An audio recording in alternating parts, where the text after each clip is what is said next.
கிறிஸ்துவுக்குள் அன்பானவர்களே, இன்றைய காலை வேத தியானம் பிலிப்பியர் 2:3 வாதினாலாவது வீண் பெருமையினாலாவது செய்யாமல் மனத்தாழ்மையினாலே ஒருவரை ஒருவர் தங்களிலும் மேன்மை உள்ளவர்களாக எண்ண கடவீர்கள். அல்லேலூயா.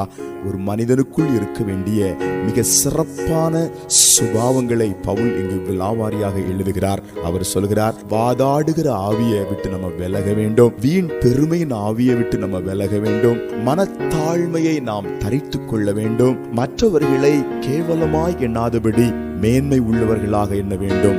நம்முடைய வீட்டில் வேலை செய்கிற யாராயிருந்தாலும் அவர்களை கேவலமான தாழ்த்தப்பட்ட மக்களாய் எண்ணாதபடி அவர்களும் என்னை போல ஒரு மனிதன் என்று நாம் எண்ண வேண்டும். அப்படி நாம் எண்ணும் போது கிறிஸ்துவின் சுபாவத்தை வெளிப்படுத்துகிறோம், கிறிஸ்துவின் அன்பை வெளிப்படுத்துகிறோம். நிச்சயமாக கர்த்தர் நம்முடைய வாழ்க்கையில பெரிய காரியங்களை செய்வார். இந்த நாட்களிலே வாதாடுகிற ஆவியை விட்டு விலகும்படி, பெருமையின் ஆவியை விட்டு விலகும்படி, மனத்தாழ்மையை அணிந்து கொள்ளும்படி, மற்றவர்களை இவள் வேலைக்காரி, இவன் வேலைக்காரன், இவன் அந்த ஜாதி, இவன் இந்த ஜாதி என்று வீணான காரியங்களை சொல்லி மற்றவர்களை வேதனைப்படுத்தி அவர்களை சங்கடப்படுத்தாதபடி, கண்ணீர் வெடிக்க வைக்காதபடி, என்னை விட அவங்க மேன்மையானவங்கன்னு சொல்லி நம்ம கிறிஸ்துவின் அன்போடு நடந்து கொள்ளும் போது அது ஆசீர்வாதமா இருக்கும். இந்த நாள் இப்படிப்பட்ட சுபாவத்தினாலே நம்மை கர்த்தர் நடத்துவாராக. ஜெபிக்கலாமா?